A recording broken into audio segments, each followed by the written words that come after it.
Tara po, kape tayo.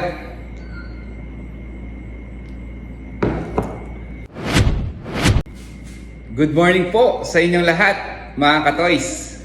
Ako nga po pala si Police Corporal Luna. Ngayon po, pag-uusapan po natin ang ibig sabihin po ng IEC materials. Ayan. O ang tinatawag po nila na Information, Education, Communication. Ano nga po ba itong Information, Education, Communication? Ito po pala yung mga paalala o awareness po patungkol po sa mga anti-robbery tips, anti-terrorism tips, drug prevention.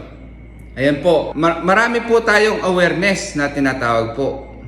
Sa mga binigay ko po tatlo, yan po ang mga iilang paalala po. Ang mimigay po ng ating mga kapulisan. Kaya po tinawag na IEC materials. Yan po yung pagbibigay po ng mga flyers po ng ating mga kapulisan. Tulad po nito, na nagbibigay po sila ng impormasyon para po makaiwas sa kahit na anumang insidente po o sa mga illegal na gawain po. At isa po pala dito, ang pagbibigay ng impormasyon, yung pagbibigay ng mga hotlines numbers ng mga kapulisan dito sa Angeles City. Meron po tayong hinanda po dito, mga katoys. Ayan po, meron po tayong pinagawang mga hotlines numbers. Andito na po lahat ng hotline number po ng mga buong police station dito po sa lungsod ng Angeles City. At ang mga sub-unit po, tulad po ng Traffic Enforcement Unit, City Mobile Force, Tourist Police Unit, at Mobile Patrol Unit.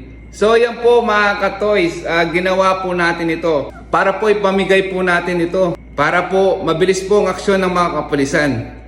At kung kayo po may nararamdaman na kahinay-nala sa inyong kapaligiran at may nakita po kayong insidente, tumawag lang po kayo dito po sa mga numero na nandito po. So ayan. So ayan, mga katoys, abangan nyo po si Sir Katoys po. Mamimigay po ng impormasyon po ng mga hotlines numbers po ng mga police station dito po sa lungsod ng Angeles City para po sa inyong kaligtasan. At siyempre po, hindi po mawawala ang logo po ni Sir Katoys. Dahil ang gusto ng pulis sa bagong PNP, sa bagong Pilipinas, serbisyong mabilis, tapat at nararamdaman po ninyo dahil kami pong mga kapulisan ay kakampi po ninyo. Muli po na nagpapaalala po